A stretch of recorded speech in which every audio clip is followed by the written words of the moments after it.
Few events in recent American history have been as thoroughly examined in print as the Cuban Missile Crisis, October 1962, when the United States and Soviet Union faced off over the presence of guided missiles on the island of Cuba.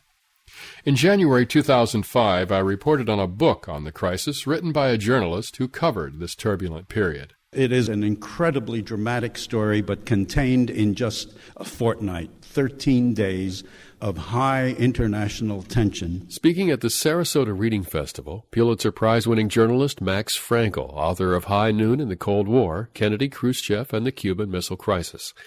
As a young reporter for the New York Times, Frankel covered the events of 1962, but he also draws on more modern sources, including documents made public 2 years ago on the 40th anniversary of the crisis. It began at a time when Americans were winning the global missile race, outnumbering the Soviets 17-1 in available nuclear warheads. Premier Nikita Khrushchev, facing an angry military, hit on a desperate solution. One day he got this notion, I'm going to throw a Hail Mary pass. I've got these short-range missiles that I've aimed all over Europe. If I put them in Cuba, they will have the function of long-range missiles, and maybe I'll get my generals off my back, and maybe I don't have to go into a new expensive arms program. And then I will be able to negotiate with Kennedy as more of an equal. But when the unfinished missile sites were discovered by U-2 surveillance photos in October 1962, Kennedy knew he must confront the Soviet leader. In terms of what Khrushchev had done to deceive us, in terms of how the world would see Kennedy, who had already failed with an invasion of Cuba at the Bay of Pigs, he had already tolerated the Berlin Wall going up in the middle of Europe. He was weak diplomatically, he was weak politically. This had to be resisted, and so Kennedy decided he had to get those missiles out. Late in the evening of October 18, 1962, President John Kennedy records his own summary of the day's events in the Oval Office, one of a group of tapes released in 1996 by the Kennedy Library. He felt that the first strike would be very destructive to our alliances. The Soviets would inevitably bring about a reprisal. Kennedy had known of the missiles for 2 days, but he would not reveal them to the American public until October 22nd. He went on the air and he threw the gauntlet and he said, "We stand at the abyss of thermonuclear war, and any attack from Cuba I'm going to regard as attack from the Soviet Union, and I'm going to retaliate." I mean, you could not pose a threat in more extreme terms. We sent 66 nuclear bombers flying in the air, Dr. Strangelove style, around the Soviet Union. We moved divisions into Florida.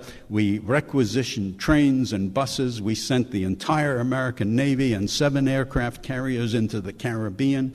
And then, quietly and in various ways, we said to Khrushchev, "Now let's talk." These were tense times for the country, and Florida in particular, according to historian Ray Arsenault. The fear was, of course, palpable in October of '62. I mean, I can remember personally the shock of the Cuban Missile Crisis, the sense that the nuclear holocaust was imminent, that we might die that weekend.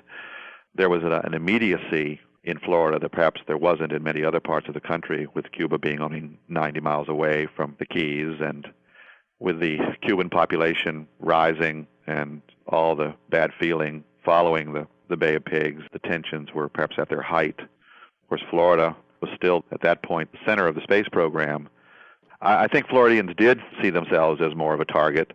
People were still constructing bomb shelters, and people really had a sense that the nuclear clock was ticking, and Florida would be the first place to be attacked. Author Frankel suggests that aside from any one political system, the events of 1962 offer lessons about the nature of leadership in any society.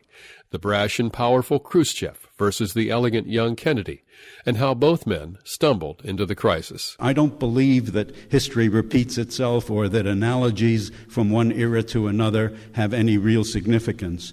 But we were talking about a situation where for the first time in our history, at least since the British burned the White House in 1812, we felt ourselves vulnerable. It resonates because the crisis occurred because of catastrophic intelligence failures by the great KGB of the Soviet Union and by the great CIA of the United States. Khrushchev was absolutely sure that if he could sneak these missiles into Cuba, then after the congressional election of 1962, Kennedy would protest, but he would say, okay, we'll live with them. And boy, was he wrong.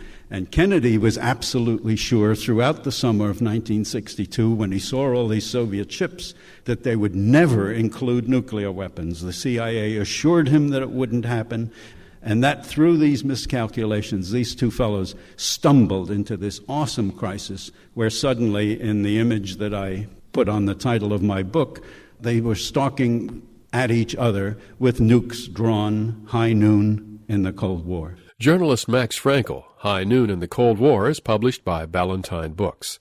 I'm Bill Dudley. With funding from the Florida Department of State Division of Cultural Affairs, this report was produced by the Florida Humanities Council. Visit us on the web at flahum.org.